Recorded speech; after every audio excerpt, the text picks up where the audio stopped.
Good evening and happy Sabbath mga kaigmahudan. Happy Sabbath.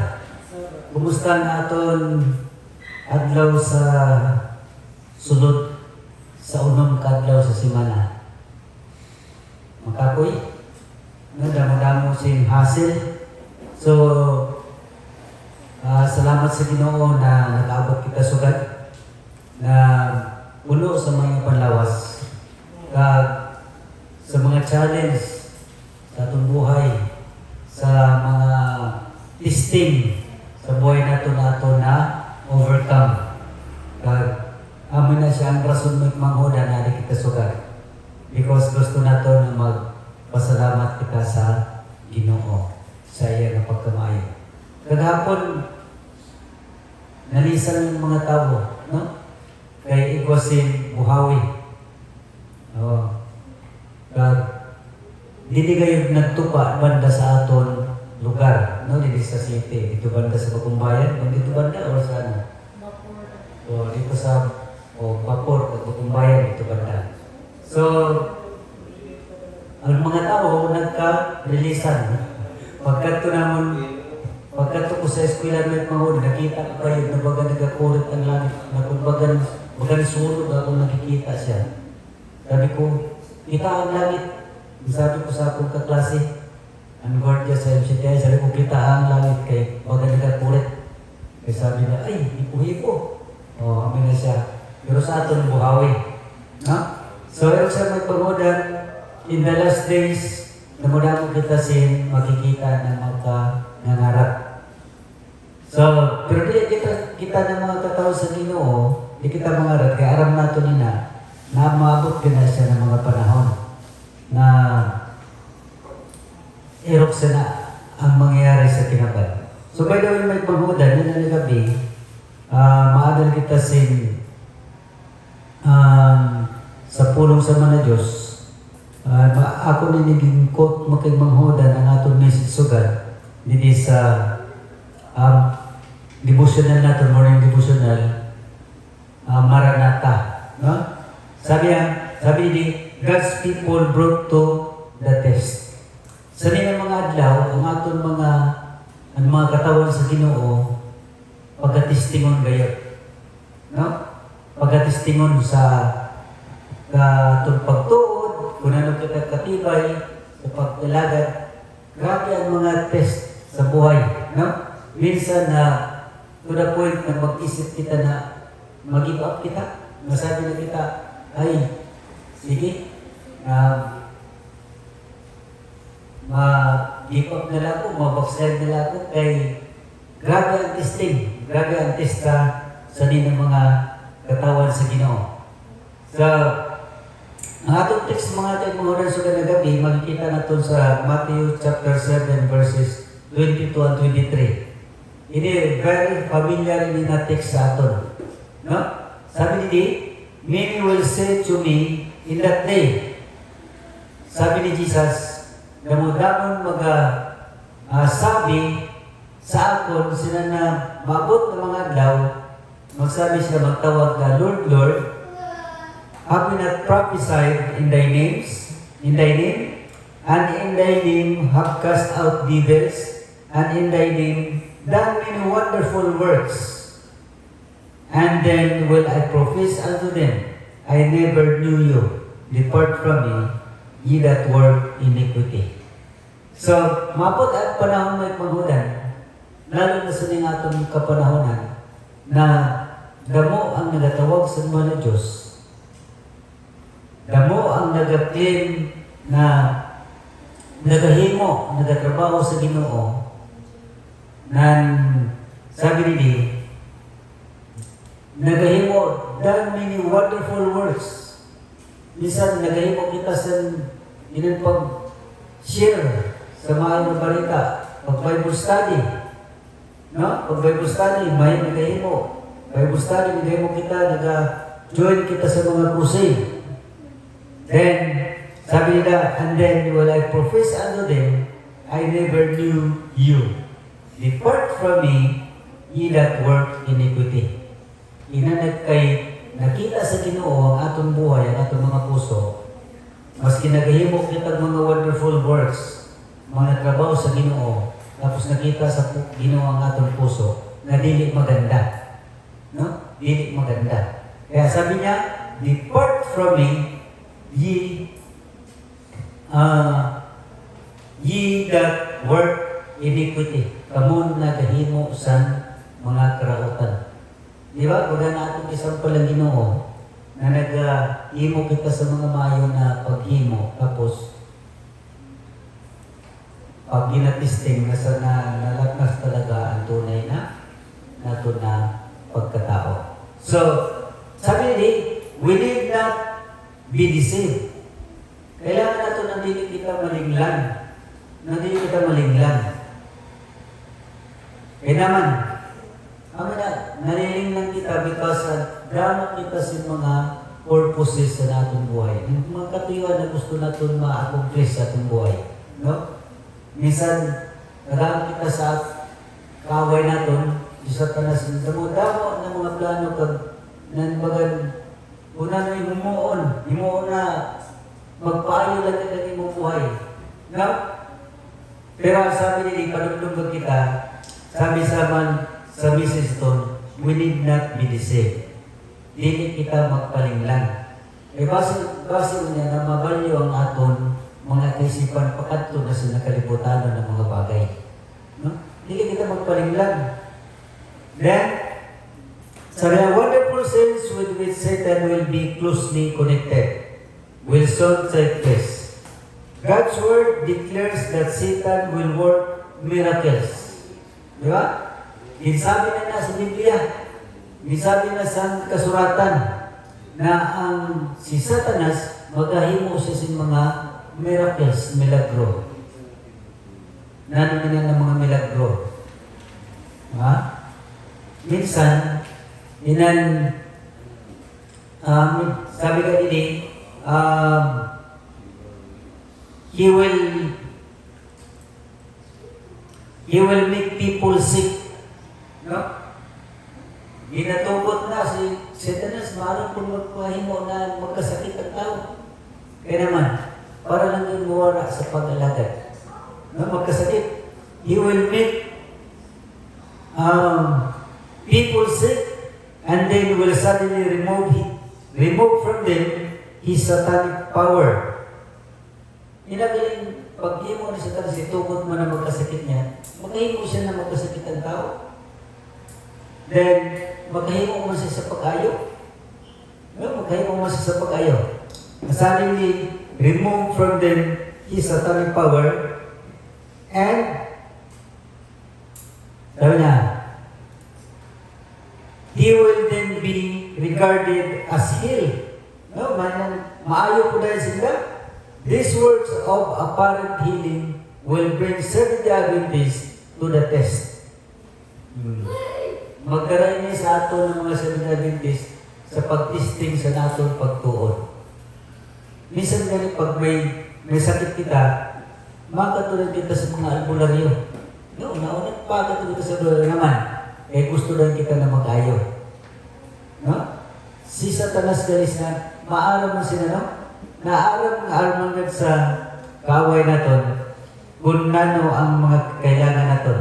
Many who have had great light will fail to walk in the light because they have not become one with Christ. Kaya dili man sila nakipag-usan sa Ginoong Hesus. Sabi nila sana, komentar, I saw our people in great distress, weeping and praying, pleading the sure promises of God, while the wicked were all around us. No? Ang atong kaaway sa Uradlaw at Manghudan nagapanibot sa aton, mocking us and threatening to destroy us. No? Amo na siya ang mga ginahimo sa naton kaaway. Igwa sa permisin threat sa aton para naging masira ang atong relasyon sa mga Diyos. They ridiculed our feebleness. They mocked at the smallness of our numbers and taunted us with words calculated to cut deep. minsan sa aton pag-alagad, nakita na ito na jutay-jutay lang kita, ano mga tao sa kaaway na ito, damo-damo. Minsan, ay, kajutay-jutay lang ka niyo nila. Wala man na pag nagkita siya sa number sa tao sa Ginoon, kajutay lang. Tapos minsan, uto-uto kita, bully kita ninda. Kajutay-jutay lang. Ang iba, mga sabi, ay, hindi nila matuod. Kajutay-jutay lang nila ang nagasimba. So, they charge us with taking an independent position from all our rest of the world. They had cut off our resources so that we could not buy nor sell, and referred to our object poverty and stricken condition. So, minsan, ginatugot mo niya, grabe, may mga teknik kayo ng kaaway. Ang kaaway na to, na ang sabi niya nila, be charged with taking an independent position from all the rest of the world. They had cut off our resources. No? Bisan, inaningatugot na, inankuhaan kita, maski nga ning atong bugas, wala na kitang bugas. No? Sa ruwan daw. Aman siya mga teknik para ma-discourage lang nila ang tao sa Ginoo. Then, wala na kita na mga bagay na minsan na wala na kita ng ibarakal, no? Kaya, amin na siya ang dahilan, mga kimanghudan na nagaluya agad ang pag-alagad sa katawhan sa Ginoo. And that, remember may panghudan, and that is the work of Satan. Maaram siya sa tanan nato ng mga sa atong buhay, mas matibay siya kaysa aton. Then, sa may panghunan na pangyayari na niya ginatugot, ginahimo, the people of God could not see how, kung sabi nini, they could not see how we could live without the world.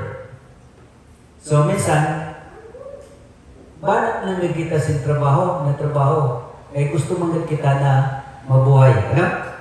We were dependent upon the world. So, maging independent na kita. Magsalig na kita nila sa atong mga trabaho, sa atong mga ginahimo sa adlaw. And we must concede to the customs, practices, and laws of the world. Sabay-sabay na kita magmanghudan. No? Masabay-sabay na kita sa mga practices kag sa mga lay sa Ginoo. Hindi na kita makaiwas because amin siyang paagi sa kaaway naton na ang tao sa mga Diyos mawala ngayon sa pag-alagad.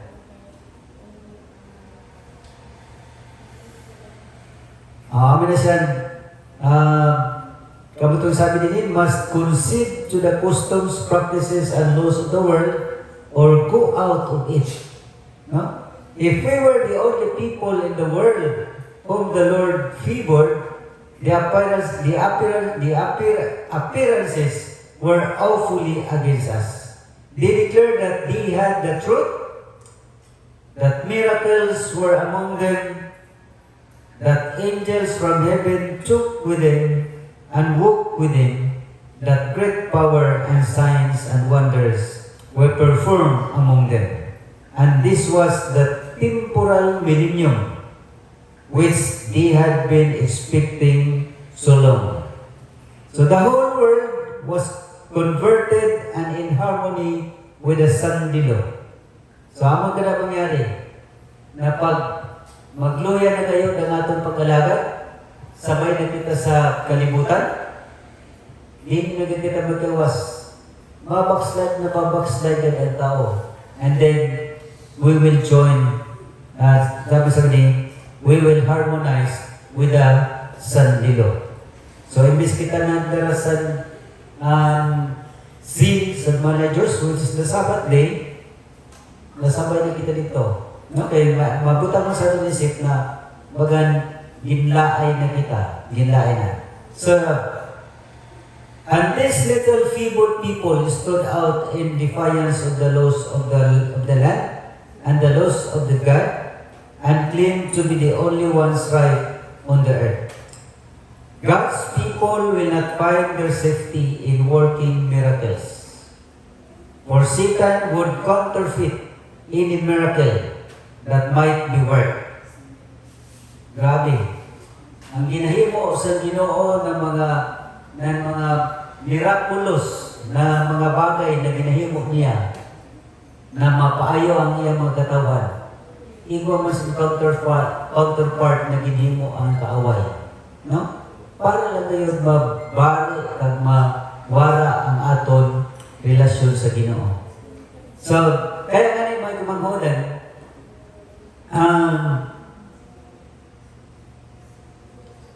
dapat kita matutunghodan, sabi ni we should have to take our stand on the living word of God. No? Dapat magtindog kita kung ano ang ulong sa Ginoo, nano ang kamatuodan na gitukdo sa aton atong ginagmagagig manghodan kaputan. Because sabi sa aton text, many will say to me, Lord, Lord, damo-damo ang nagatawag sa Ginoo, but sabi niya, dili ta kamo kilala. Kaya naman, nagahimo kamo sing karautan. Although maayo ang atong mga purposes in life, nakabuli kita sa atong kapwa, pero nakikita sa Ginoo kung ano ang atong puso. No? Nakikita sa Ginoo kung ano atong puso. So, ang panumdum sa atong manghudan, we need not be deceived. No? Dapat dili kita malinglang. Base dara kita sa kamatuodan, dara-dara lang tapos kunwari lang gali.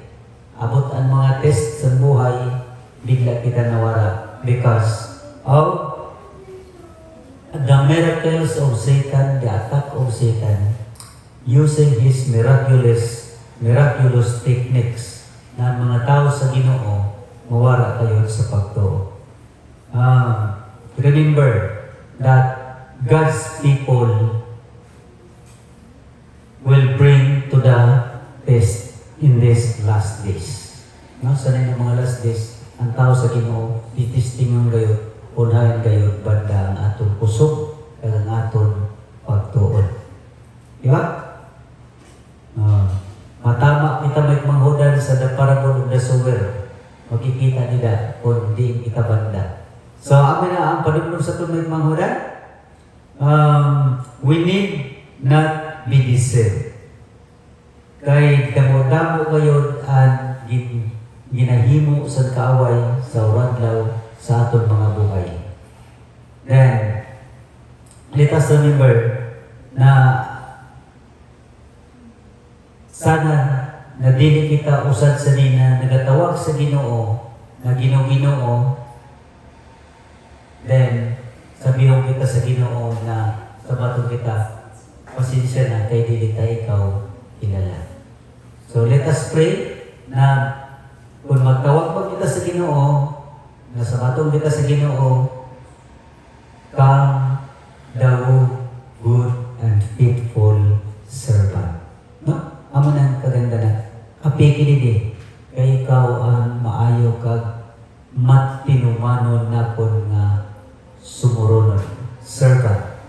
So, hirap sila ang gusto sa Ginoo na mahimo sa matagusan sa aton habang kita magapaabot sa iyong hadoon na gayon na pagbalik.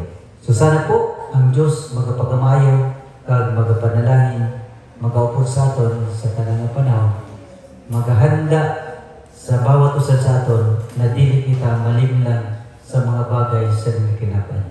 Ang God magapagamayo, ang mahal na Diyos magapagamayo sa aton, and once again, happy Sabbath sa aton na tanan.